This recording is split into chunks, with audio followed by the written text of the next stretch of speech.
Okay, we're going to get back to our lecture here on the human body.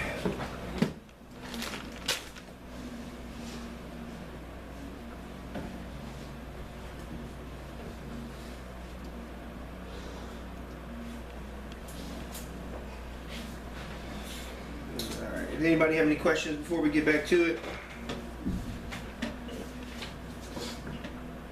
Okay, so when we talk about the skeletal system, like I said, the purpose of the skeletal system is to provide the function for the body, to provide form for the body. Okay? Okay? It gives it its shape. It protects the fragile organs that we have. Okay? It allows for our movement. It stores calcium, and that's a very big deal. Okay? It stores calcium for our body to use. Okay? And actually, calcium is one of the main components that builds those strong bones that we need.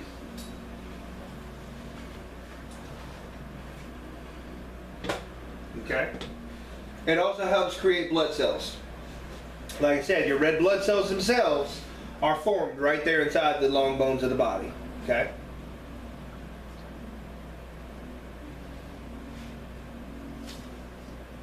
But the two biggest ones that it does are protect us and allow us to move. Okay? Protects us and allows us to move. Our musculoskeletal system, this is the entirety of both muscles and, okay, this is the muscles themselves as well as the actual, skeletal bones. Gives us our form, helps us to maintain an upright posture. So it allows us to stand. And as you get older, obviously it doesn't work quite the same. It allows for our movement, okay? Again, flexion and extension, lateral movements, okay? And again, protection. I know those kind of repeating itself, but you'll understand why here in just a minute. Because now we're talking about the musculoskeletal system. So this is how the muscles and the skeleton intertwine, and why it is that it's so important to understand how they work in conjunction with one another. Okay? The first thing we're going to talk about is the types of muscles. There are three main types. Okay? We have skeletal muscle, which is our voluntary muscle. This is the muscle that allows us to be able to move. Okay? This is the muscle that allows us to be able to move. Okay? This is everything that covers the exterior surfaces, the interior exterior surfaces of the body. Okay? Allows your arms to move, your legs to move, the whole nine. Allows you to breathe, what have you. Okay? These are voluntary muscles. Okay? That whole, for every action there's equal and opposite reaction. These are voluntary, so they respond to a stimulus. Okay?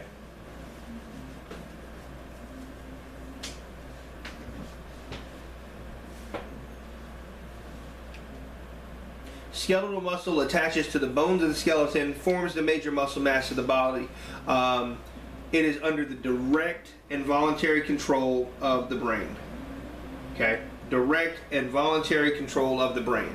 So it works because something else is telling it to. Okay? It works because something's telling it to. All right? Then we have our smooth muscle. Smooth muscle is found within the blood vessels and is found within the intestines. Okay, this is what allows for the blood vessels themselves to expand and contract. This is what allows for the intestines to allow our waste to move through it. Okay, again, expansion and contraction. All right. So that's all they do: expand and contract, or what's referred to as undulate. And the whole purpose of that is to allow for things to move through them. It actually helps to push it, if you think about it. All right, I don't want to think about it. It's nasty. And cardiac muscle, obviously, is found within the myocardium, which is the heart itself. Okay? Cardiac muscle is found within the myocardium.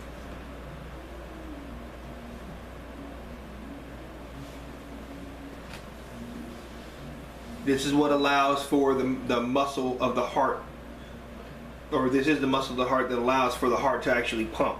And the heart operates on something called the sodium-potassium pump. The way that that muscle moves is the fact that obviously there's an electrical impulse that stimulates it. That electrical impulse happens because of sodium and potassium moving in and out of those cells in a constant loop. Okay? It moves in and out of those cells in a constant loop. For that to happen, or for the heart to move, sodium and potassium have to be in proper order. They have to be in proper concentration. So if you have somebody that has low potassium, you're going to have heart problems. If you have low sodium or high potassium, you're going to have heart problems, because that means that the sodium and potassium are not allowed to move in and out of that cell like they're supposed to. That's what causes the electrical impulse that causes the heart to beat. Okay? And this is just a look at the musculature of the axial skeleton. Okay? And give some of the major muscle groups there. These are all superficial muscle. You see superficial on your left and deep muscle on the right. Okay.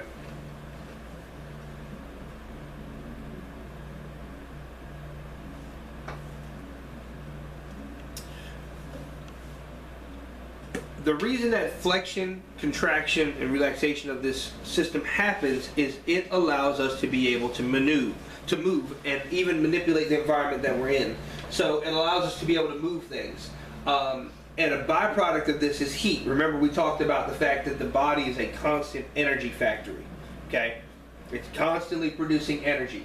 And the reason that it's producing energy is every time a muscle moves, something has to happen to cause that muscle to move. There has to be a conversion of energy. Okay? One of Newton's laws when it comes to energy is that energy is neither created nor destroyed. It is only transferred from one form to another, or from one object to another. It is not like we don't create energy, we don't destroy energy. It just changes and changes and changes. Okay? The other function of it is to protect the substructure. So it protects the bones, it protects the chest wall, it protects the lungs, heart, greater vessels, and the organs. Okay? So it does serve a protective function. Now, it protects a lot less than bone does, but again, this is what, in the military, specifically the Navy, is referred to as redundancy. Okay? And one of my favorite movies, Crimson Tide, I learned about that, where they talk about if you see one sub, there's probably 3 or 4. And the whole reason is that they have one there in case something happens to the one, somebody else can still carry out the mission. So that's why you have the muscle groups, then you have the bone, then you have the skin.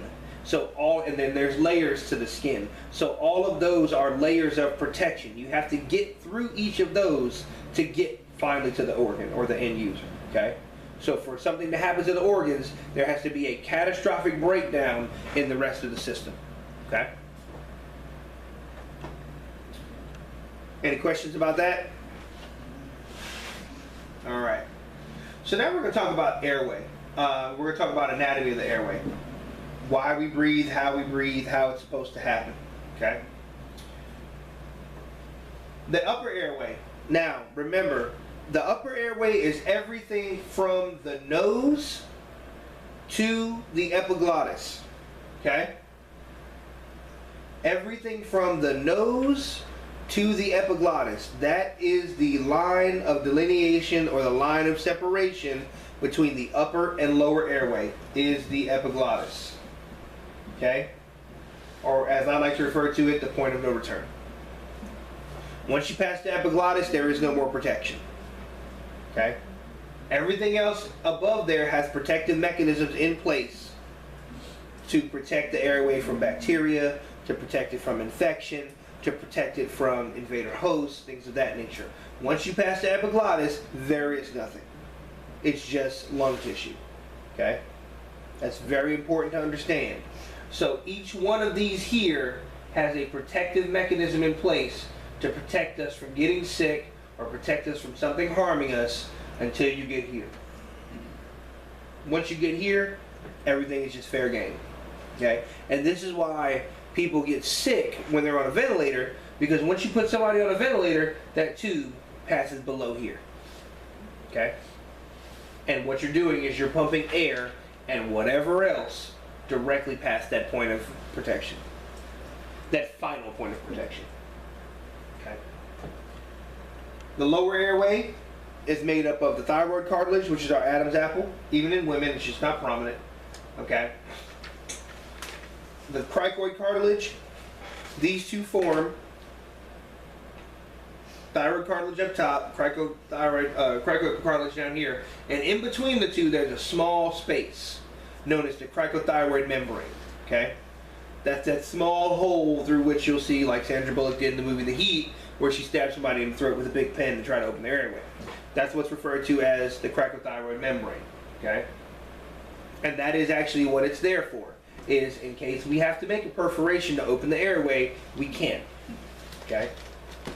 It's just a small break in the bone, or the cartilages, excuse me, not bone, that allows for movement of the airway.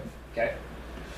The trachea itself extends from the upper airway past the epiglottis down to the level of what is known as the carina, C-A-R-I-N-A.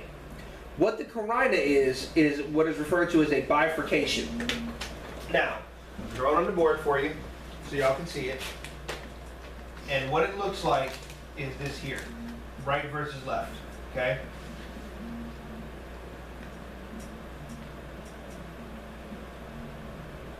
One side deviates at a 45 degree to the left, okay? The other side deviates at a 15 degree to the right, okay? Roughly 15 degrees, 45 degrees. The reason for this is the heart sits right here in the center, okay? And the lung has 2 lobes on the left, 3 lobes on the right, okay? So there's a 15 degree slope here and a 45 going to the left, right? And this right here is what is referred to as the carina. That is that split before it goes off from one lung to the other, okay? This is that last point, and all it is there is just the 2 holes that open to go from one lung to the other, okay? All right. Any questions about that? Okay. Like I said, 45 and 15, those are your degrees, roughly, or approximately, going down into the lung, okay? But that's where it goes down into the bronchi. And it splits off into what's referred to as the right and left main stem bronchi, and then from there it splits off. So anytime it goes from a larger vessel to a smaller vessel, it goes from the original vessel to something called an eole, or the suffix eole, I-O-L-E. Just like we have venules and veins, and arteries and arterioles. We'll talk about that in a minute. But bronchioles are a smaller vessel of the bronchi. So it just keeps splitting off, splitting off, splitting off, and getting smaller. Okay? And ultimately, that lower airway is going to end in something known as the alveoli. Okay? And the alveoli is what allows for gas exchange. This is where gas exchange actually takes place in the lung. It does not take place throughout the entire lung. It takes place only in the alveoli. Okay? Now, fun fact. The alveoli, you can put a star next to it, you can put a little, heart next to it, whatever, but it's something you need to know. In order for the alveoli to stay open, they have to have a fluid in them that is known as surfactant. This is what keeps the alveoli moist. This is what allows for gas exchange to take place. That is the only fluid through which gas exchange can take place, is surfactant. If there's any other fluid in the lungs, any fluid, to include mucus, gas exchange cannot take place. That's why when you have an abundance of mucus in your lungs, your body tries to cough it out. That's a natural response. It's an irritant. And so what it does is it tries to cough it out so that the alveoli can allow for gas exchange. But surfactant is the only fluid through which gas exchange can take place. Okay? Not fluid, not mucus, not water, even though water has oxygen in it, it still can't do it. Okay? Because it's in a compound. It's in a bond, so it can't do it. Not blood, not serum, not anything. Okay, I want to make sure y'all understand that. That's very, very, very pivotal. That is the only thing, the only fluid through which that gas exchange can take place. Okay. These lungs are each divided into lobes. Like I said, there are 2 lobes on the left, 3 lobes on the right. And the reason for that is because of the way that the heart sits. It sits primarily to the left, so that's why the lung only has 2 lobes in it. That way, it allows for transmission. Allows for the space for the heart itself. Okay, and basically the alveoli, if you look at it, it looks like a sack of grapes. Just it looks like it's got, you know, the stems coming down into the grapes and the grapes themselves. And the alveoli, like I said, are subject to collapse if they become dry, or they become infected, or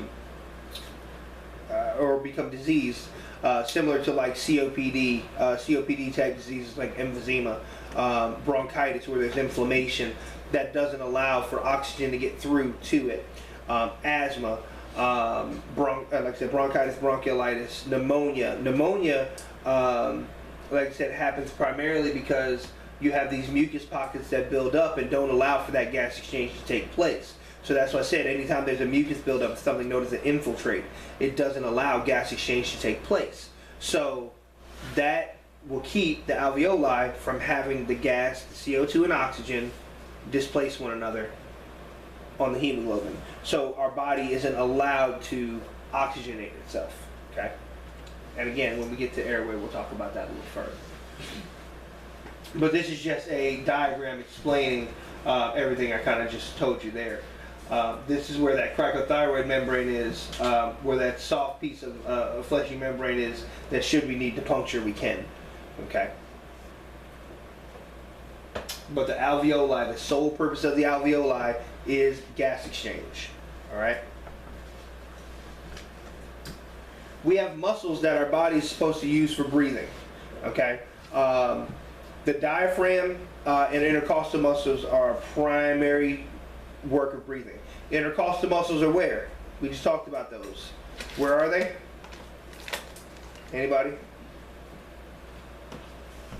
In between the ribs. Okay? The costal spaces, the costal margins in between the ribs, those are what allow for us to breathe. The muscles of the chest wall actually pull those costal muscles in between the ribs to allow us to be able to breathe. Okay? That's what allows for that expansion and contraction of the lungs. Okay? Some other muscles that we use are the cervical muscles, also known as like the sternocleidomastoid muscle. That's the major muscle that comes down here into the neck. You'll see those primarily when you have somebody that is having some difficulty breathing. You'll see it a little bit during normal breathing, but if you see it moving a lot, that's because they're having difficulty breathing. Okay? And the body uses those kind of as a last ditch effort. Abdominal muscles, like I said, some of us bigger people, they use abdominal muscles to breathe primarily, to allow for diaphragm expansion and contraction. And of course, muscles of the pectoral regions, or the upper chest. All these allow for respiration to take place. Okay? That allows for that breathing process to take place. All right. So the way that it works is during inhalation, okay?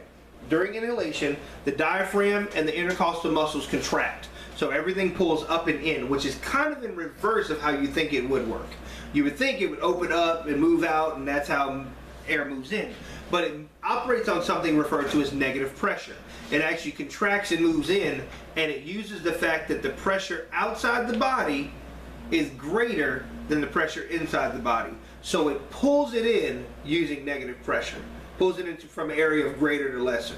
So it kind of equalizes. That's what it's always trying to do. Okay, osmosis and diffusion. Thought you'd never use it again, but here we go. Okay, that's exactly what it's doing. All right, so what it does is it decreases the pressure in the lungs, allowing air to move in. During the exhalation process, it does just the opposite. Everything relaxes and allows for the air to easily move out. That is what's referred to as a passive process. So it doesn't have to do, the body doesn't do any work during that process. It does work during the contraction process.